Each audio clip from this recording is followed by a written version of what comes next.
এই লালটাতে AC on হবে, লালটাতেই of হবে। হ্যাঁ টার্বো করলে এখানে একটা মানুষের মধ্যে সিম্বল আসবে, হ্যাঁ ফ্যান স্পিড বেড়ে যাবে হ্যাঁ এবং কুলিংটা গরমের দিনে তাড়াতাড়ি করে দেবে। ফাস্ট কুলিং করার জন্য টার্বো। হ্যাঁ না লাগলে আরেকবার টিপলে এটা ক্যান্সেল হবে। ইকো যদি টিপেন ইসি শো করবে, হ্যাঁ এসি রুম টেম্পারেচার 24ই থাকবে। 24-এ আপনার কারেন্ট সেভিং হবে এবং আপনার ঠান্ডাটা স্ট্যান্ডার্ড থাকবে।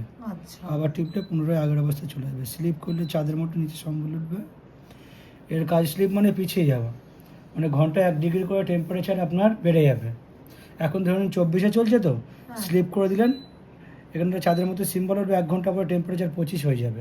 আচ্ছা এখানে হবে না, ওখানে হয়ে যাবে এসিতে। আর 1 ঘন্টা পরে 26, আর 1 ঘন্টা পরে 27, এভাবে ঘন্টায় 1 ডিগ্রি করে টেম্পারেচার বেড়ে যাবে। আর একবার টিপলে ক্যান্সেল হয়ে যাবে। মুড এখন আছে স্টার, এটা হচ্ছে কুল মুড। মুডটাকে একবার টিপলে এটা চলে যাবে ড্রাই মুড, এটা বর্ষাকালের জন্য। এটা হচ্ছে ফ্যান মুড, নর্মাল ফ্যানের মতো হাওয়া হবে। এটা হিট মুড, যেহেতু এসিটা হট অ্যান্ড কুল এসি না, শুধুমাত্র কুলিং এসি, হিট মুডটা কাজ করবে না। এখানে করলে অটো মুড, A4 অটো, এটাতে 45 মিনিট মিনিমাম টাইম লাগবে যে কোনো টেম্পারেচারে, সুতরাং ঠান্ডা হতে লেট হবে। তো তারপরে স্টেপ হচ্ছে স্টার, মানে কুল মুড। এই মুডে রাখলে আপনার, হ্যাঁ এটাই রাখলে আপনার কুলিংটা রুমের মধ্যে তাড়াতাড়ি চলে আসবে। ডিসপ্লেটা টিপলে ডিসপ্লে লাইট চলে যাবে, আবার টিপলে চলে আসবে। টেম্পারেচার প্লাস মানে বাড়বে, মাইনাস মানে কমবে। ভি সুইং মানে এই যে ভার্টিক্যাল সুইং, যেটা আপ ডাউন করছে নিচে থেকে, এটা হচ্ছে 4 ওয়ে আছে, এটা হচ্ছে 5টা স্টেপ আছে। একটা স্টেপ, এই একটা স্টেপ, একটা গার্ড নামবে, আর একবার টিপলে আর একটা গার্ড নামবে, আর একবার টিপলে আর একটা গার্ড নামবে, আর একবার টিপলে আর একবার। অনেকের যেখানে লাগে ফিক্সড রাখার জন্য প্রয়োজন পড়ে। আর একবার টিপলে আর একটা ঘাট নামবে, আর একবার টিপলে এটা অটো হয়ে যাবে, তখন অটোমেটিক ওপর থেকে নিচে পর্যন্ত মুভ করবে। এই সুইং মানে হরাইজন্টাল, মানে হাওয়াটাকে লেফট অ্যান্ড রাইট করবে, ডান দিক বাঁ দিক করবে। এটা একবারে অন, এই নিচের সিম্বল, আর একবারে অফ, এই সিম্বলটা শো করছে। মানে ভার্টিক্যাল হরাইজন্টাল দুটোই চালু আছে। ফ্যানের ওপরে আরও মানে ফ্যানের স্পিড কমবে, আস্তে আস্তে বাড়ালে ফ্যান স্পিড বাড়বে। যেমন একটা দাগ, এ দেখুন এই ফ্যান স্পিড কমে গেছে। ফ্যান স্পিড বাড়াতে গেলে আমি 2টো দাগ, 3টে দাগ, 4টে দাগ দিলে আমার ফ্যান স্পিডটা, এটা হচ্ছে স্ট্যান্ডার্ড। এটাতে কারেন্টের বিলও কম আসবে, ঠান্ডাটা কুলিং তাড়াতাড়ি রুমের মধ্যে এসে যাবে গরমের দিনে। মাই মুডটাকে টিপে রাখলে ডিসপ্লে চলে যাবে, মানুষের মধ্যে সিম্বল শো করবে, রুমের মধ্যে কতজন লোক আছে সেই অনুযায়ী এসি ঠান্ডা দেবে এবং কারেন্ট সেভিং হবে।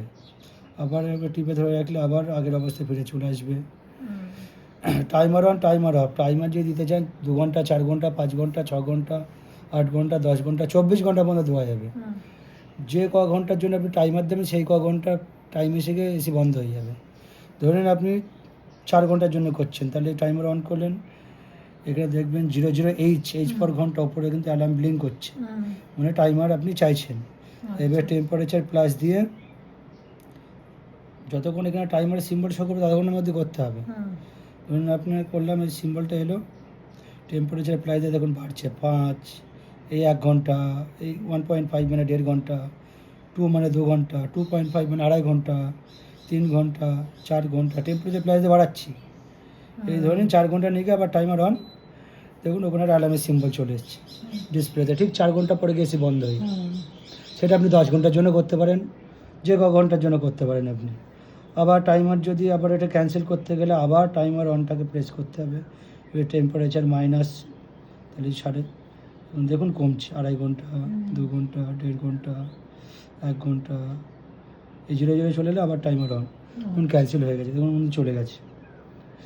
5 in 1 হচ্ছে আপনার সেটা কনভার্টেবল এসি, মানে কুলিং ক্যাপাসিটিটাকে কনভার্ট করা যাবে, মানে লো, মিডিয়াম, হাই সব রকম কোয়ালিটির কুলিং করা যাবে। তার জন্য এখানে সিএ শো করবে, C1 মানে তখন এসিটা 0.8-এর থেকেও নিচে নেমে যাবে।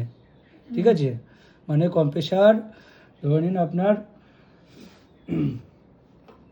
40, 60, 80, 110 এরকম একটা লেভেল পর্যন্ত রান করে। ঠিক আছে, এটা 40 মানে হচ্ছে 0.8-এর থেকেও কম।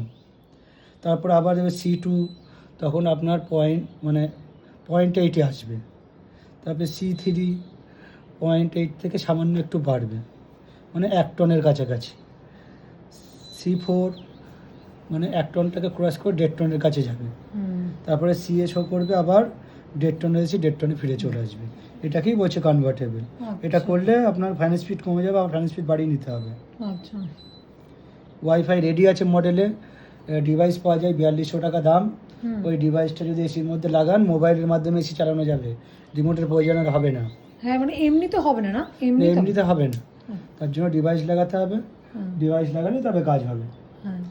হিউমিডিটি হচ্ছে আর্দ্রতা, হিউমিডিটির পরিমাণ কখন বেশি থাকে? বর্ষাকালে, তখন থেকে মেঝে স্যাঁতস্যাঁত করে, দেওয়াল থেকে জলে ফোঁটা ফোঁটা সোয়েটিং হয়, তখন এই হিউমিডিটি দিলে তখন স্যাঁতস্যাঁতে ভাবটা কাটিয়ে দেবে, রুমটাকে ড্রাই মানে শুকনো করে দেবে। তার জন্য এখানে টিপলে এরকম সিম্বল আসবে। আর ড্রাই মুড দেখিয়েছিলাম, তাতেও একই কাজ করবে। সাইলেন্ট মানে হচ্ছে ফ্যান স্পিড কমে যাবে, এসি একদম আস্তে চলবে, মনে হবে না যে এসি চলছে, আবার টিপলে চলে আসবে।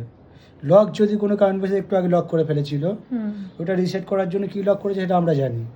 কী লক করে ফেলেছেন, যদি এসি টোটালি রিমোট অপারেটিং না হয়, যদি না করতে পারেন আপনি রিসেট করে দেখবেন, যদি না হয় কল বুক করে দেবেন, আমরা এসে করে দেবো। কী লক হয়েছে তার উপরে বেস করে, বুঝলেন? এই ফাংশন আছে।